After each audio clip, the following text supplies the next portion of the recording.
Man, what's up, everybody? So, I had the interview lined up. We were having some technical difficulties. We're gonna have to jump back, you know, into that at a future time. For this video, we're jumping right back into Appalachia. So, right after my bunkie, tried to hit up Buddy or whatever, he went to confinement. Of course, I didn't have a cellmate at that point. So, I think about a day or two went by, and usually you get people moved into your cell in the daytime, you know what I mean? And this happened like in the middle of the night. It was late, it's very strange. So my door got popped, you know what I mean? And I'm pretty sure lights were out and everything. I was laying in my bunk. My door gets popped and I'm like, what's going on? You know what I mean? So I jump off the bunk, I'm looking and I see, someone coming into my room. So dude comes in, puts down his stuff, boom, we shut the door. I got a new bunkie now.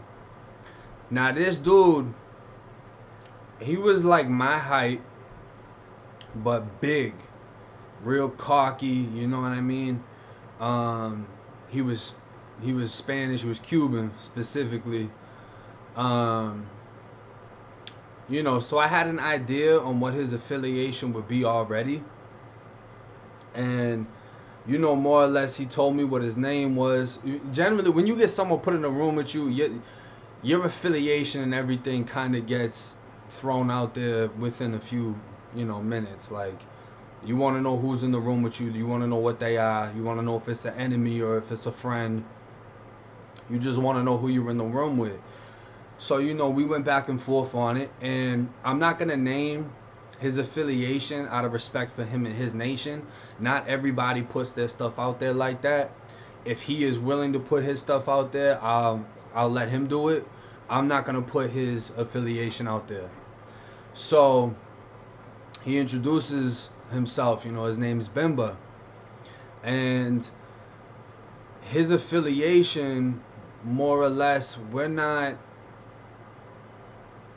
There's times when we're enemies. There's times when we're not. In the state of Florida, we're generally on good terms with each other. Um, and I knew a lot of his brothers on the street, not his actual, people that he knew, but people under the same affiliation I knew on the street in Tampa, Florida. So off rip, we somewhat had a connection already. Um, so basically, he got moved over into my cell. He was dealing with a crazy cellmate in the other dorm that he was in. It was this old guy, and I mean, he used to talk in his sleep. He used to whisper to himself. He used to do all this craziness. So, more or less, he got moved out of the room with this crazy old man. Nobody wants to be in the room with an old man. I mean, this guy was like 70 something. And on top of that, for the old people that have like medical issues, they go to eat breakfast at like 3, 4 in the morning. So while he's trying to sleep, the door's getting popped mad early so this old man can go and do whatever he needs to do. He hated being in the room with him. So when he got in the room with me, he was, I believe, 25 at the time. And I was 19 or 20. And, it's not that big of an age difference, but we can relate to each other a little bit better. You know what I mean? So he got put in the room with me. And, we're cool. You know what I mean? We're cordial. We don't really know each other that well, but by our associations, we start speaking. He tells me he's from Miami, Florida. Got 305 tatted on his chest, you know what I mean? Um, Mad cool, mad good vibes. And what ended up happening, I believe it was like the very next day. I never got money during my bid. Like, I wasn't getting money like that, you know what I mean? So most of the time I was pretty broke in there, or I just had enough to eat. When he came in, he already had everything. You know what I mean? His people took good care of him. His brothers took good care of him. Not to say that my brothers didn't take care of me and help me out when I needed food and all that, but there was times when, all of us together didn't have too much. You know what I mean? And being that he was Spanish, they always took care of each other. Their families always took care of them. You know what I mean? And he liked the fact that I was Italian because Italian is considered Latin. So he's Spanish, I'm Italian. They're kind of alike, you know what I mean? At least in the eyes of Spanish people in Florida. Now, what happened, like, probably the next day is this kid's like, yo, you want to smoke? You know how to roll? I'm like, what? Yeah, I know how to roll, but so off rip, he had K2. And K2 isn't cheap, bro. It's $100 a gram. You know what I'm saying? So he puts K2 on my bunk and tells me to roll up. When we roll up, they're so skinny. I don't want to mess up. I don't want to drop dudes K2. And now he's looking at me like, yo, you retarded? Like, you got to fight? You know what I'm saying? Like, we roll up or whatever. We smoke. I'm gone. Gone. I'm talking about the stuff we was smoking in there. It didn't have you leaning and drooling and all that. But we were blasted. And all he had was K2, tobacco. All we're doing is smoking in here. You know what I mean? Like blowing it down. Every time the doors pop, we're smoking. When the doors are popped open, we're still smoking, fanning out the room, spraying spray. We're getting blasted. So like the first couple of days with this dude is some of my favorite memories in prison. Just vibing out with someone that's mad solid, mad cool. We're getting high as hell. We didn't have any problems on the compound at this point. We're good. We're chilling. We're hanging out, bro. We're having a good time for real. And it seemed like the K2 and cigarettes weren't running out anytime soon. Like I got a bunkie that was, souped up. And he was cool with me. So whatever he was into, he brought me into. And he was heavy into working out. He was a big dude, ripped up, in shape, really into working out. And I hit the yard with him. We started working out together. He offered if I wanted to work out with him, I could. And I took it as a challenge. Like, all right, bet I'll work out with you. I worked out with a couple of my bunkies in confinement. And everyone has a different workout. Everyone has a different pace. But, he was a solid dude. I liked hanging around with him. I already was getting the vibe that he was like a big brother. You know what I mean? That was the vibes he was giving me. So we're out on the yard. The first day we work out, I'm obliterated. We did so many squats. I could barely do any more squats. My legs are killing me. At this point, I'm like, I hope I don't get into it with anybody because I can barely walk and move. But he was on it. He kept doing it every day, every day, every day. And I started working out with him every day, every day. We're doing more. We're doing squats. We're doing dips, push-ups. Now, we ended up getting to a point where we were really cool. You know what I mean? And we started slap boxing. I had another brother in the dorm named Rambo. Shout out to Rambo. Free Rambo. Rambo's coming home soon. He's got a couple more years to wrap up off a 10-year mandatory bid. Now, me and Rambo were always really, really close. Around the same time that Bimbo got moved into my cell, me and Rambo weren't really on the best terms. Like, I don't know, sometimes you're really cool with somebody and then y'all just stop beefing about nothing. You know what I mean? Like, not to the point that we're going to kill each other, but we were just beefing about nothing. Me and Rambo used to slap box. Rambo doesn't look big until he comes out the shirt and he's ripped. And Rambo used to bust me every single time we slap boxed. Every time. You know what I mean? I could taste blood in my mouth. I'd always get in there though. Period. And he's my brother. You know what I mean? He blood. Like, I'm not bucking.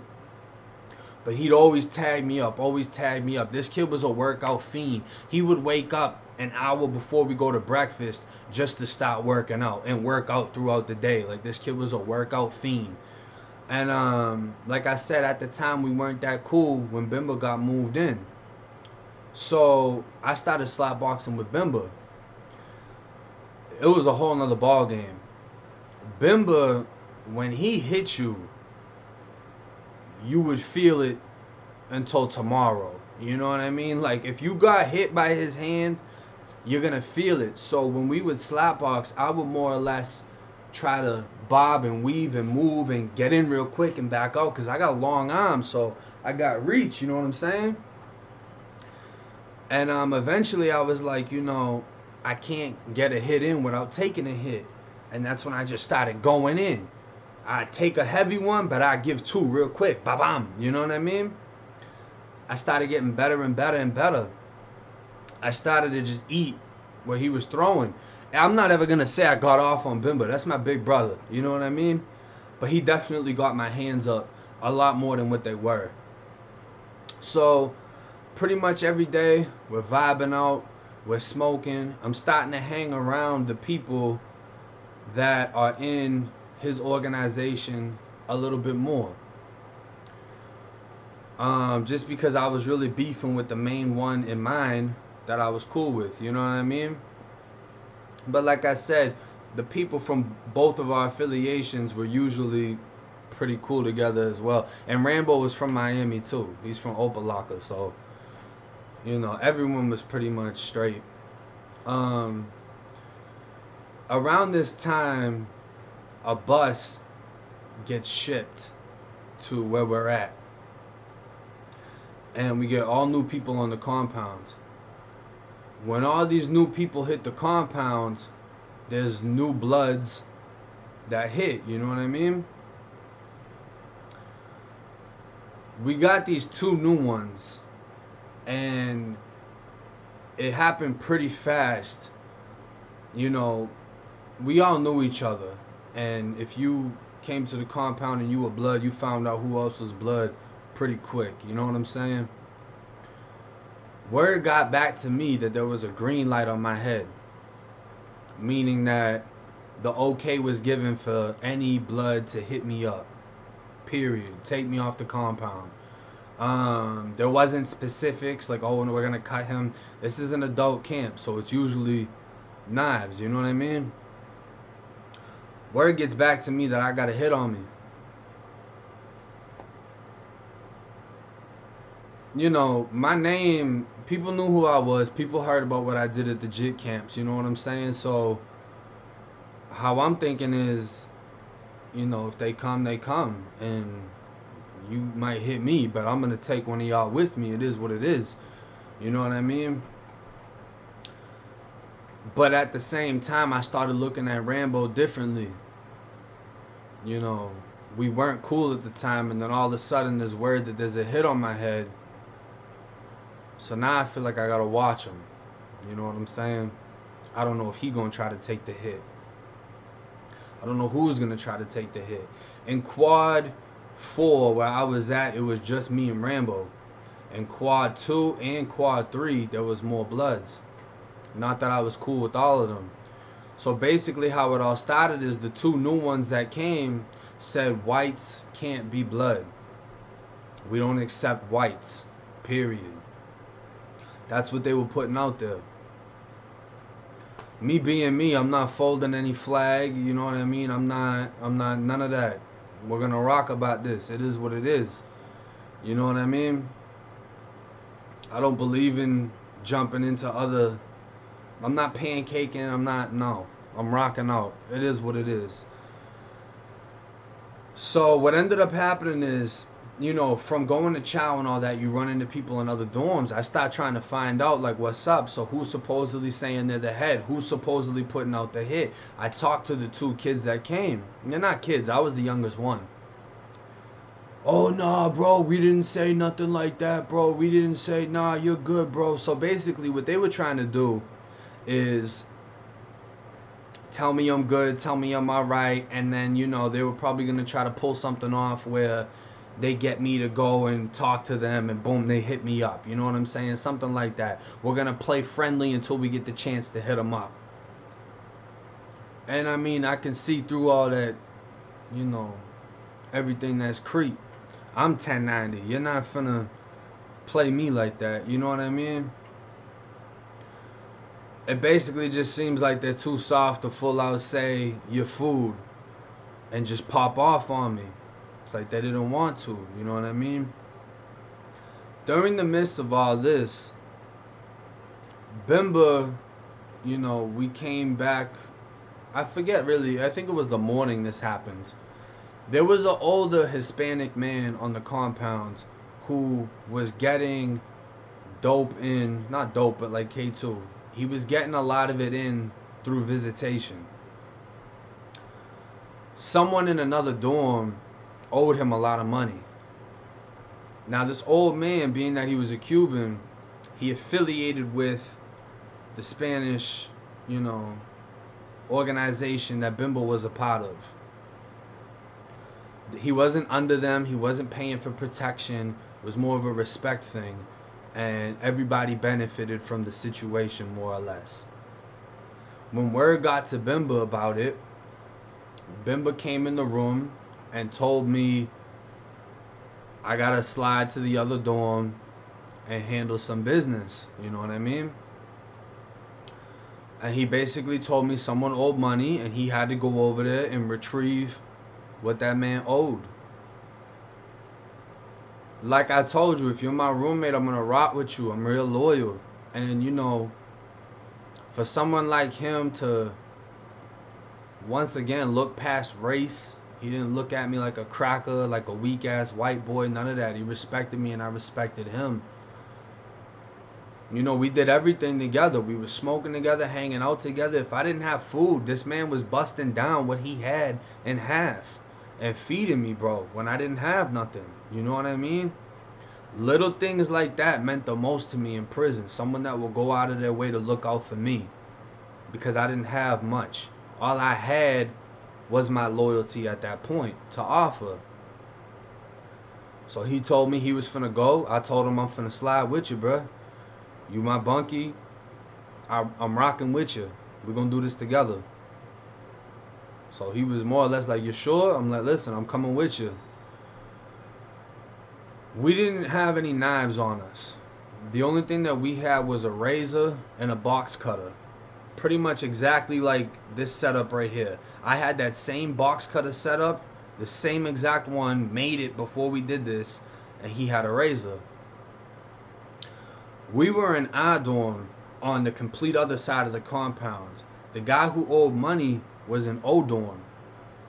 O dorm and P dorm were low custody dorms and generally for people that are going home. So this guy, the guy that owed money, I didn't ask any details. I didn't ask who is it. I didn't ask what he owed. I didn't ask what it was about.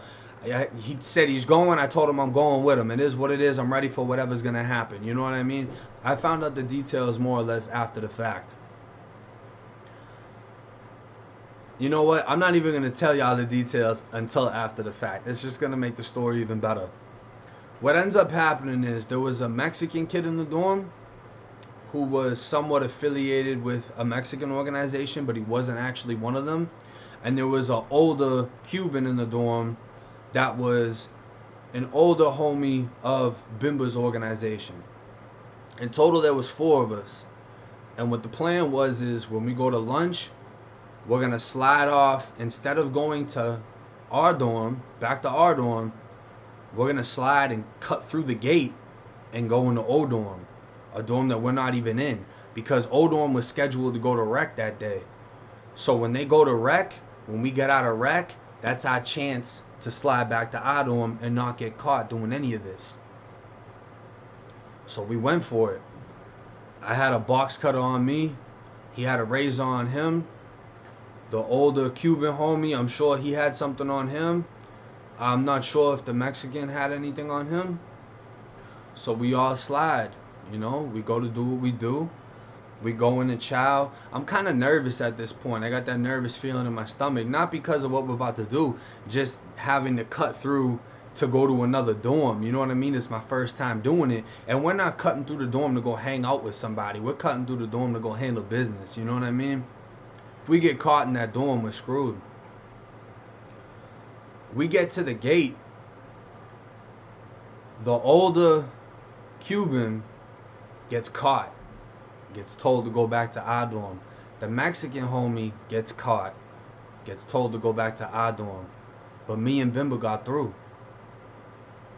So just me and him made it. So at this point, if I hadn't gone with Bimba, he would have been by himself. Because the other 2 got caught. And because he crossed the gate by himself, he can't just turn around and be like, oh no, I'm just kidding. I gotta go to our dorm.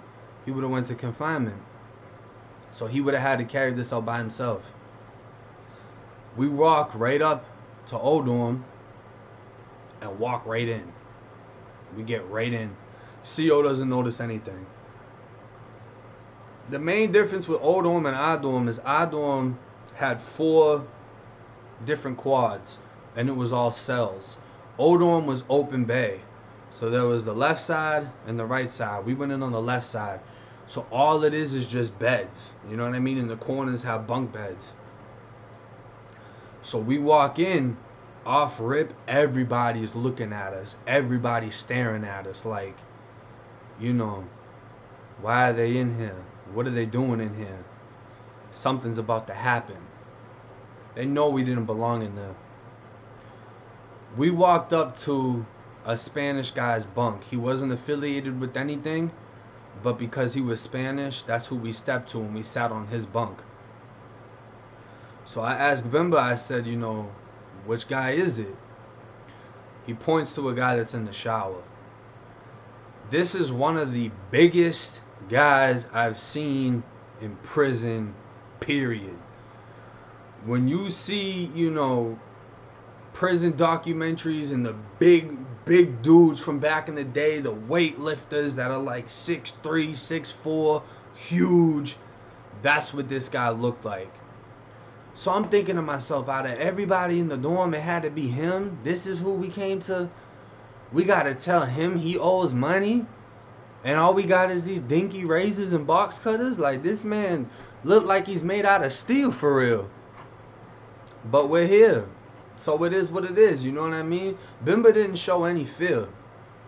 And that's something I really respected about Bimba. He didn't fear the person, or he didn't fear having to do something. What he feared was getting himself in more trouble, you know what I mean? And he didn't even fear it.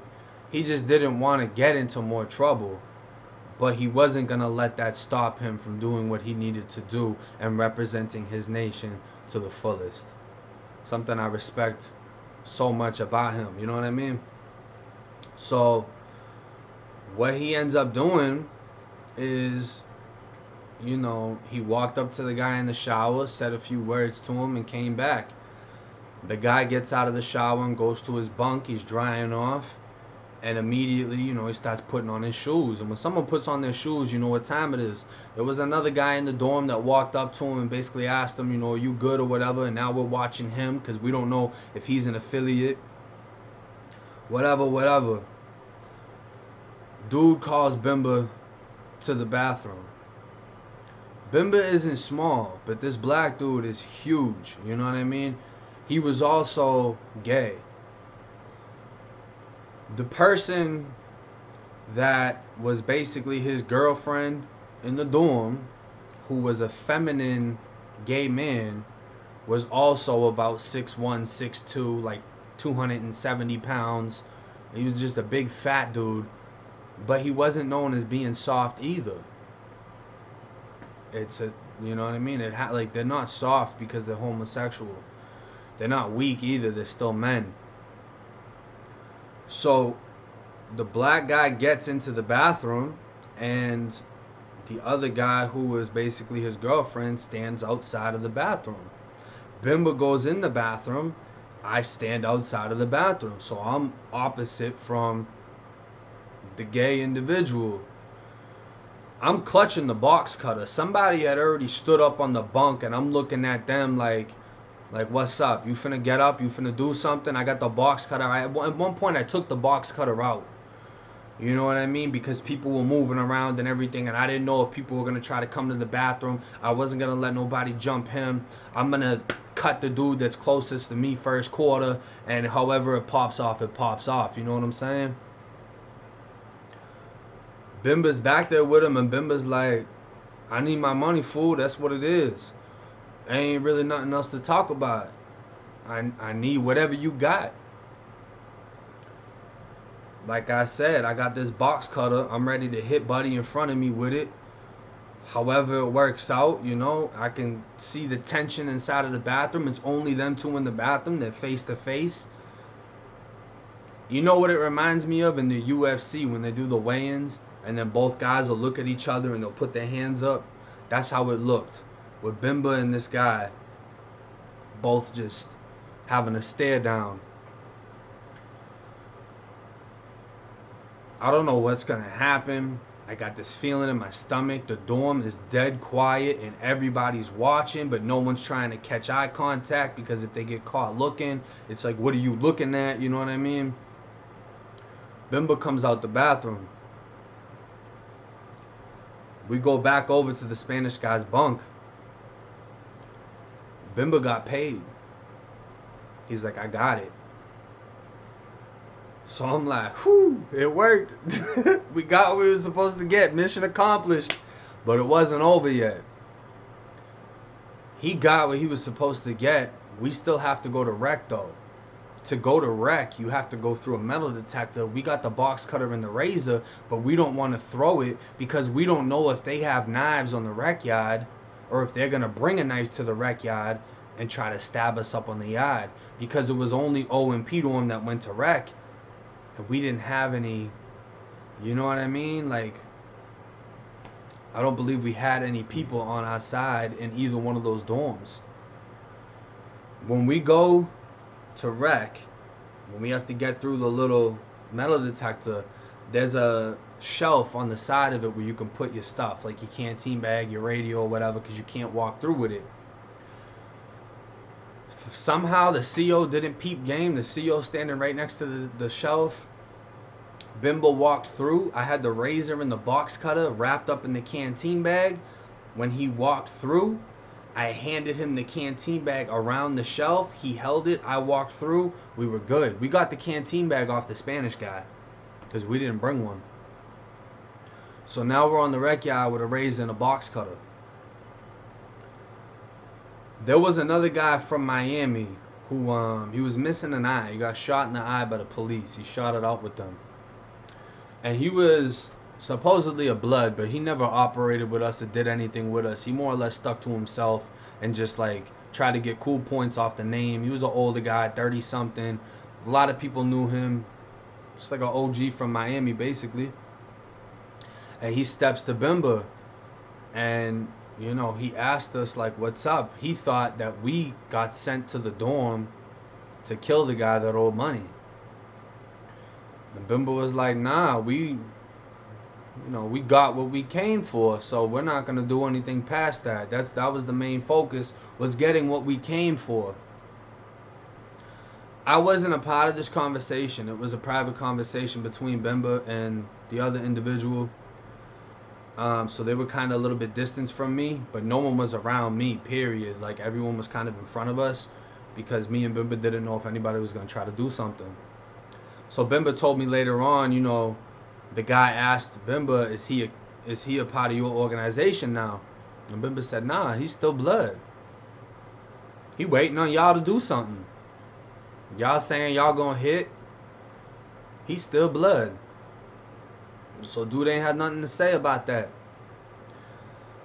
Me and Bimba, after rec ended, no one did nothing.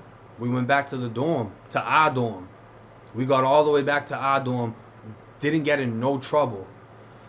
When we got back into our room, he opened up, you know, the little paper that he had. I don't remember if it was $50 worth of K2 or $100 worth of K2, but we got mad K2 folded up in a thing, and we're looking at it like, ah, you know what I'm saying? Like, we just hit the jackpot. We dapped up. We're looking at each other like, bro, we just did that. We literally, like I said, I didn't know the details until after the fact.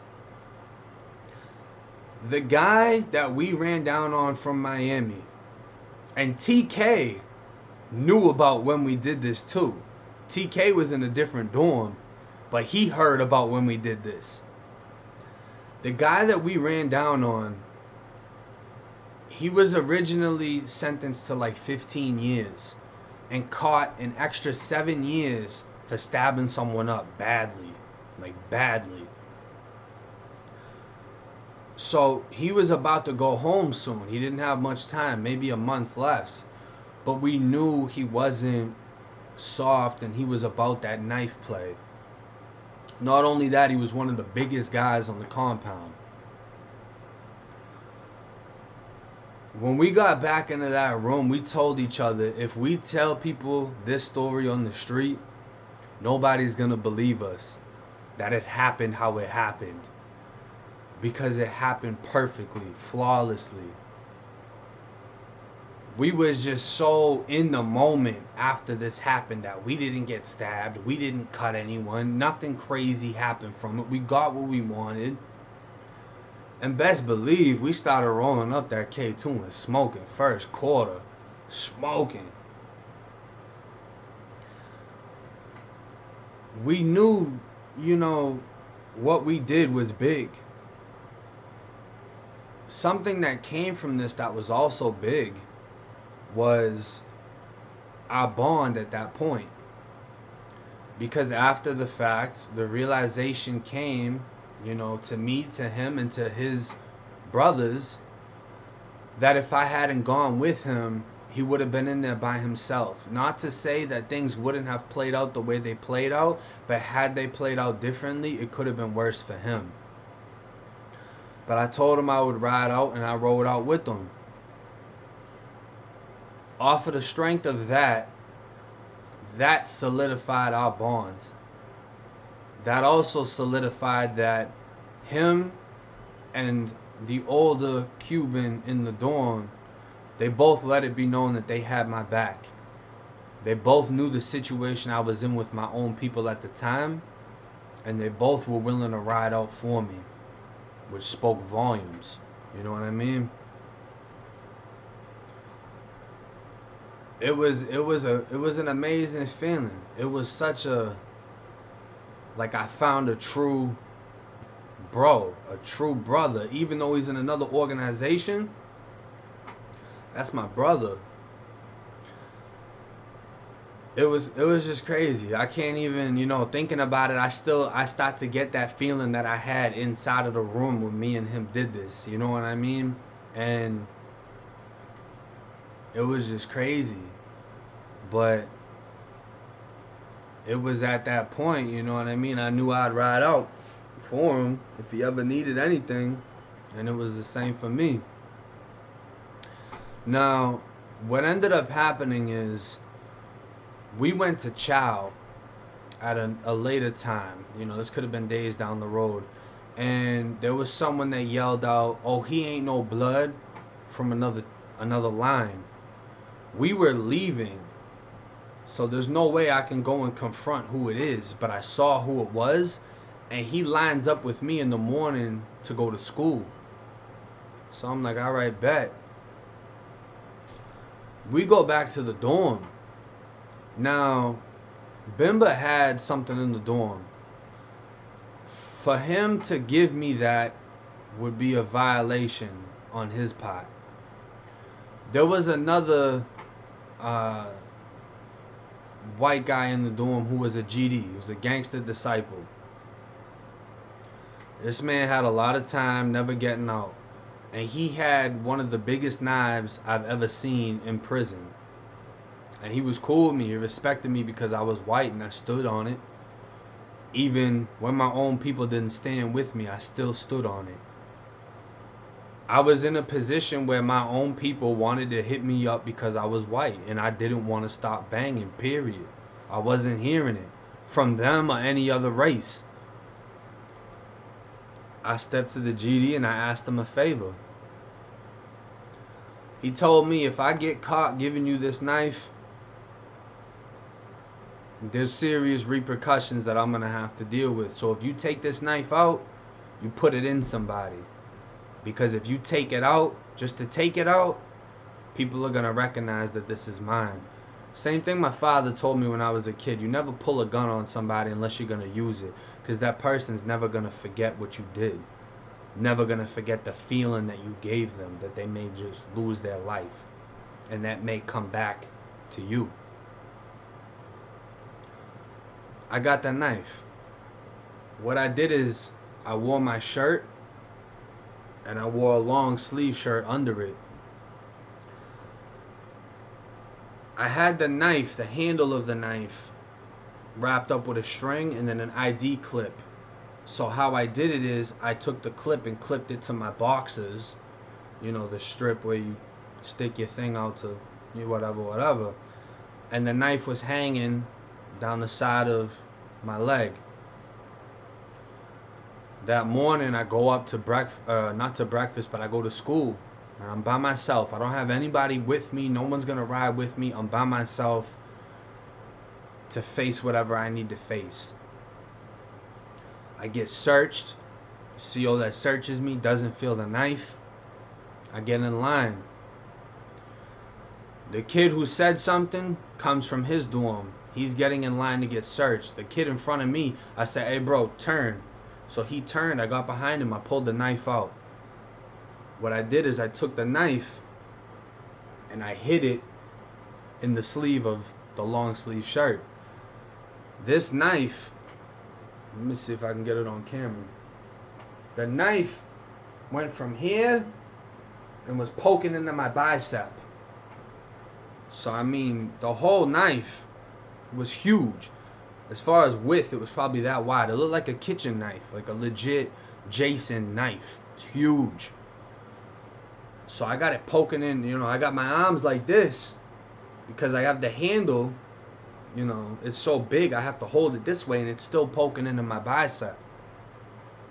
Must have been like 13, 14 inches. It's a big knife. You hit someone with it, there's no coming back off that. They're gone. Like, it's like a sword. Baby machete, whatever you want to call it. So the kid gets searched and he has someone with him. I'm assuming is another blood. He gets searched, starts walking near me. He's about to walk past me. I'm staring at him. I got the knife in my hand. I'm clutching it. I'm thinking at this point, he's going to take it out, whatever he has on him, and we're going to go at it right here. And it is what it is. There's no backing down. I'm swinging this thing. Whatever it hits him is wherever it hits him. However far it goes is how far it goes. He says, hey, bro, let me holler at you in the back of the line. I said, bet. They started walking first. That's what surprised me is they walked first. Normally, they're going to want you to walk first, and then they're going to try to hit you up from behind. They turned their back, so I'm thinking either they don't have anything, they're not intending to do anything, or they just don't think I'm going to do something. I walk to the back of the line with them. They both turn around. They're standing side by side. And basically, we both introduced ourselves in a way. He questioned me on something, I answered him on something. He brought up something else, I answered that. Not that I'm answering his questions, but I'm validating myself. To the point that his knowledge, I was past it. He couldn't question me any further on anything else. The kid that was next to him was a goofy, he was lame. Said he was from West Tampa. I'm from Tampa. I know bloods in West Tampa. Who do you know? He can't even name anybody that name ring bells. So the kid next to him was looking at him like, how you from Tampa but you don't know the bloods that he know? You know what I mean? Push come to shove, I'm holding the knife the whole time. He's like, bruh, I don't even know, bruh. None of this sounds right. They told me you got a hit on your head. And I was like, who? This person and this person? And he's like, yeah. And I was like, yeah, I just confronted them on that. Neither one of them had nothing to say. I could tell how he was feeling is he's hearing one thing from one side and another thing from me. And what he's hearing from me sounds realer than what he's hearing from them. And he straight up told me, he's like, bruh, man, listen, bruh. It ain't even no pressure with you, bruh. I heard something and I jumped on that. And that's why I said what I said in the line. After speaking with you, I feel a whole nother way. And it was left at that. Wasn't no problem. They didn't want to do nothing. I got cool with this kid after the fact. We got real cool. And come to find out, I told him what I had on me. And he didn't even have anything on him. So had it have popped off, they would have been screwed. When I went back to the dorm, it was, you know, a couple of days and Me and Bimbo were rocking together. Everywhere we went, he had my back. When we were on the yard, he had my back. When we went to Chow, we were mobbing together. And I could see Bloods looking at me, and I'd look back at them, and they weren't trying to attack. The reasons they weren't trying to attack is because they knew who was rocking with me. I showed loyalty to Bimba and his people. They were doing the same in return. The Bloods knew that if they tried to strike me at this point, it's going to be a war with me, Bimba, and Bimba's people. And they weren't willing to take those chances. Had I been by myself, I don't have any doubt in my mind that they would have struck. They would have tried to hit. Not saying that it would have just been me, you know, DOA. I would have hit something too, but when you got one person versus 10, 15, 20, they're going to hit regardless. It doesn't matter who you are. Because I had bro rocking with me, they didn't want to do anything. It was around this time that we got a new blood on the compound named Ragu. Now my big bro Goo, if y'all been on my Instagram, y'all seen Goo. I got pictures of Goo in videos, rapping, everything. Goo gets moved in the I dorm in the I-2. Word comes to me that Goo wants to talk to me from Rambo, who I haven't been cool with, was cool with, haven't been cool with lately since all this transpired. Rambo never acted like he was going to hit me up. You know, there was a time period where we were both looking at each other like, if you try to do it, I'm going to do it. But if you don't try to do it, I'm not going to do it. You know what I mean? But we both had things on us, and we knew what it was. You know, and Goo called a meeting. I end up leaving I-4, and I sneak into I-2 with Bimba. Bimba had brothers inside of I-2. Goo was in the top cell. I can't bring Bimba in that cell with me. You know what I mean? This is a blood meeting. And at the same time, I need to walk into this room as a man by myself and face whatever it is. And you know, Bimba was telling me, like, you sure you want to do this? I'm going to do it. I walk into the room. There's 3 people in the room. There's Goo, there's Rambo, and there's another blood that I wasn't cool with. That I could tell, you know, he was more or less siding with the other bloods. But at the same time, he wasn't trying to hit. Mind you, he got hit up by bloods at another compound. Just over 2 different sets going at it. He got cut up on his neck. He got a crazy scar. He had a life sentence. I go into the room.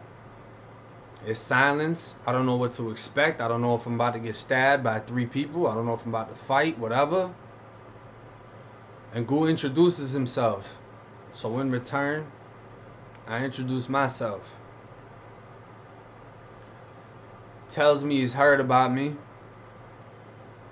He tells me he heard there's a hit on my head.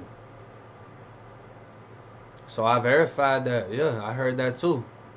So he asked me, how come no one's done anything? I told him, you know, something along the lines of there's repercussions to everything. And maybe they weren't willing to face those repercussions. He told me what he was going to do is unite the compounds.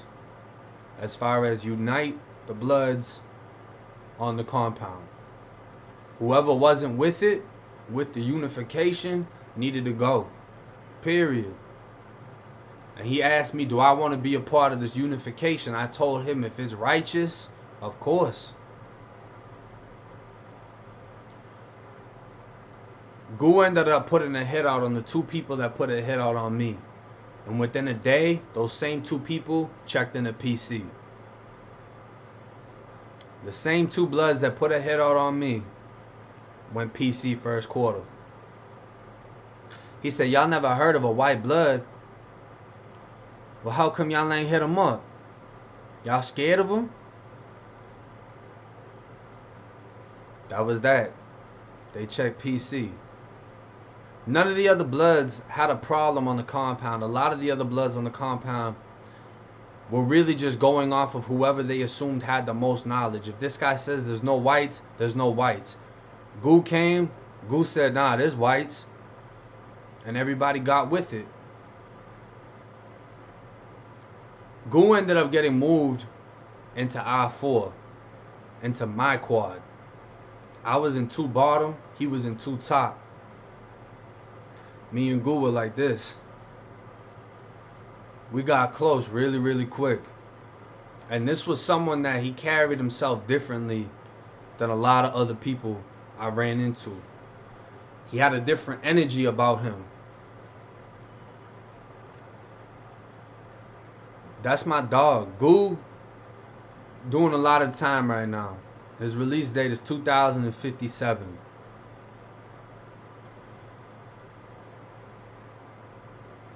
Goo looked past race. He looked past, you know, the color of my skin and just saw me for who I was. You know what I mean?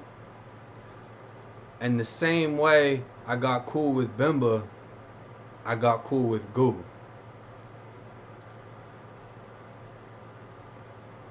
When we all became united as far as the Bloods go, me and Rambo, we got cool again. You know, the tension in the air kind of died out. And like I said, Rambo was in that room and Goo made everybody in there shake up. So me and Rambo shook up. Right after we shook up, you know, the tension kind of just lifted off and we looking at each other like, I'm still, you know, we still cool, bro. We end up going back into the dorm. Mind you, I haven't slapboxed with Rambo in so long because we haven't been cool. But I've been slapboxing with Bimba every single day. You know what I mean? That's how we used to get cardio when we'd hit the yard, work out, go crazy, come back into the room and slapbox and wrestle. Bimba would pick me up and slam me off the floor. You know what I mean? He's huge. But I'd always get in there with him. He'd pick me up and throw me on the top bunk. He would top bunk me, bro. But this is my big bro. You know what I'm saying? I don't got no shame in this. We never had pressure like that. This is my dog. I'd be talking, you know, F Miami, F this, F that, trying to piss him off. He'd be, that was my dog, though. All playful. And after me and Rambo got cool, there was a night when Rambo tried me playfully and splashed a little bit of water in my face before we locked down. So I told him, I said, bro, you got to tighten me up. This is our first time crossing that line with each other. You know, like really getting cool with each other. I tell him to tighten up in my room. He acting like he didn't want to come in my room. I took my shirt off. I said, I'll crash you in the day room. I stepped out into the day room. Rambo used to always paint me in slapboxing. Always paint me. We got in there this time, and we went at it. And literally everybody in the dorm, from the whole top tier to the whole bottom tier, stood by their door and watched. And we went at it. There was a point where he backed up and I went in and was just hitting them combos. Bomb, bomb, bomb, bomb, bomb. And you know, I backed up and we're both breathing heavy. Both of our face, I mean, my face was numb. I'm sure his was because I was slapping him. And we dapped up. And that right there was one of the best feelings I felt. Just as a human being in general. Just someone I was really, really cool with. I fell out with. And we really just unified like that. We really just, you know what I mean? There's not too many ways to describe it, but I love that feeling. And I miss Rambo. That's my brother. We're still in contact to this day. He's doing good and everything. I got his picture on my Instagram. But after that day, you know, we would kill about each other. That brought us so close. And it was really all thanks to Goo, you know, unifying everything. And all thanks to Bimba for having my back, you know. Everybody played a part. And I'm grateful to everybody that played a part. And, you know, when we went back into the room, Bimba was like, hey, you got off. I'm proud of you. You know what I mean? Because he was like my coach, getting me better and better. And I spanked Rambo in front of everybody. And everybody's looking like, what? He did that? There's a lot of respect from that. You know what I mean? I gained a lot of respect from that. I gained a lot of respect from not folding my flag when I had a hit on my head from my own people. You know? The whites didn't have an issue. They were like, all right, well, he want to be in a black gang. We're going to let the blacks hit him up, whatever. I wasn't folding. Nothing. Wasn't going to happen. If anything, I'm going to go to war with y'all. It is what it is. I stood my ground, though. And I went through that negative time period just to come back 10 times stronger. You know, and pretty much every month after that until I went home was peaceful. You know what I mean? There was a couple of minor altercations, but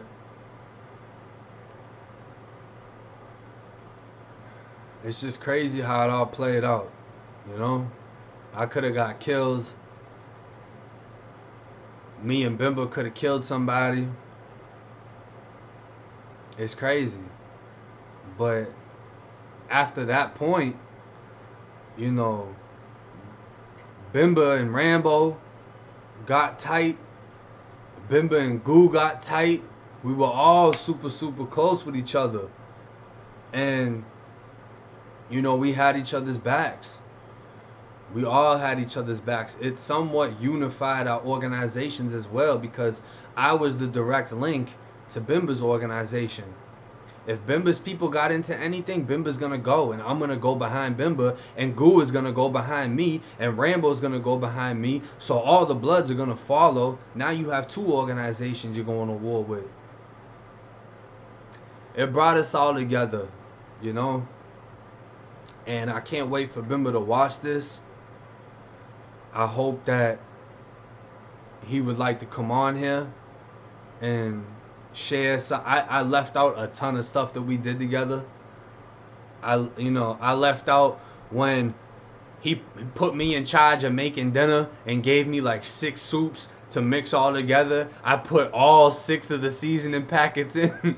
So it was the saltiest thing we ever ate. We're eating it crying like, bruh.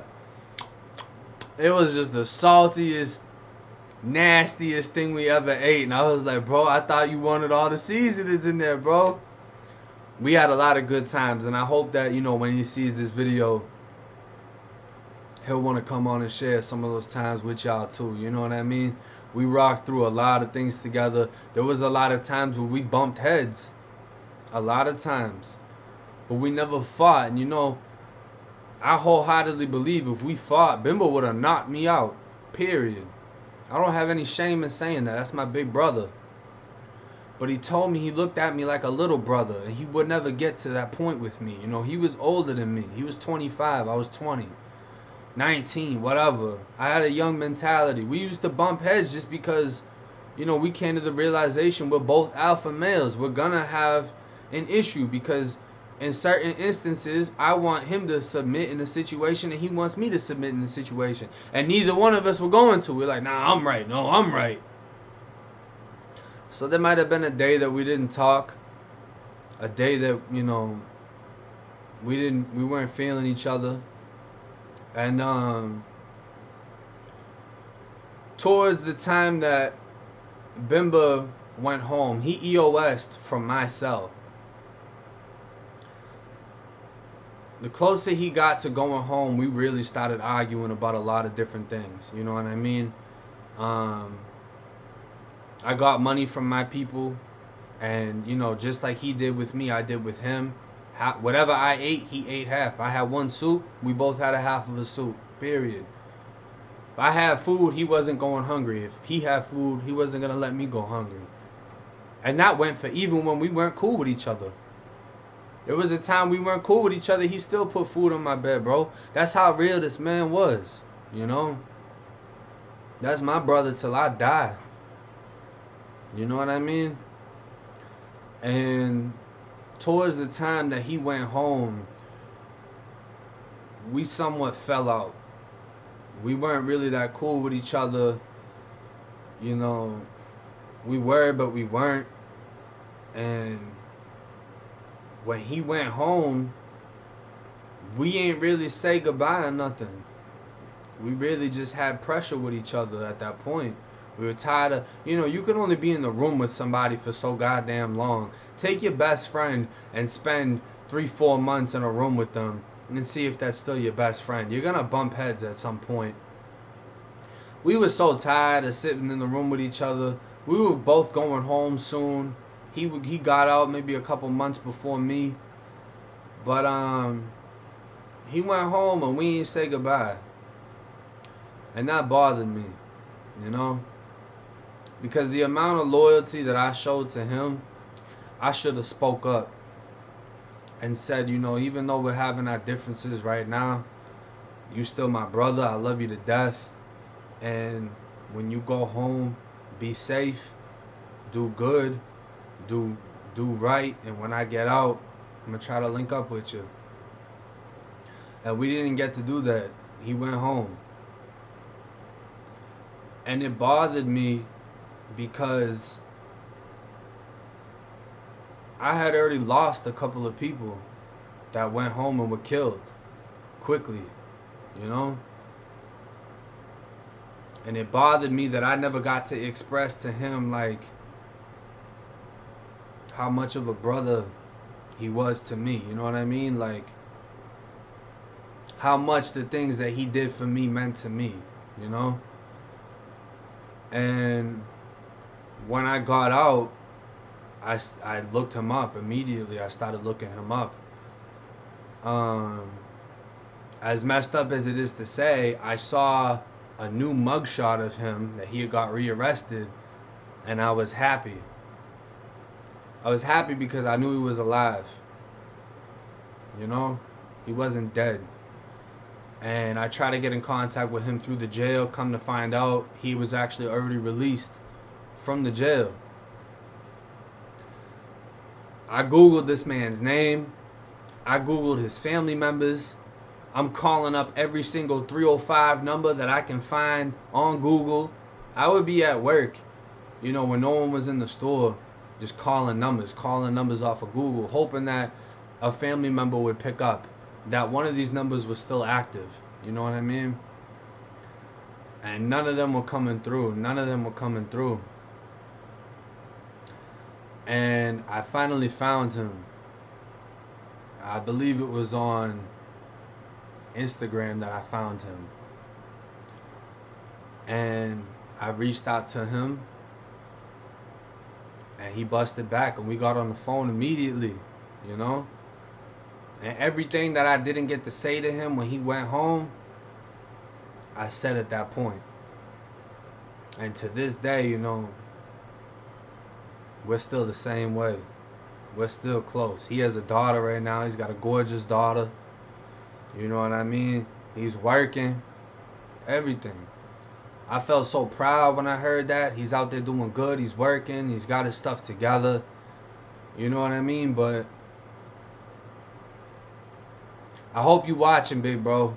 And I hope you want to jump on here and share some of the other stories that I left out of us hanging out, smoking. You know, we got into it with another person inside of the dorm. And we had a powerful moment together. You know, I'd never been religious, but we actually prayed together in the cell. That when our door popped, we didn't have to kill somebody, because we were gonna go to his cell and rush it, and if he, you know, if things went bad, it was gonna go all the way bad. But I wanna share that story with y'all with him. So big shout out to you, bro. I love you, bro. Shout out to Bimba. Until next time, y'all keep rocking with me. I'm keep rocking with y'all. Keep bringing y'all new content. We'll keep going on live, hanging out, questions and answers. But yeah, I'll see y'all next time.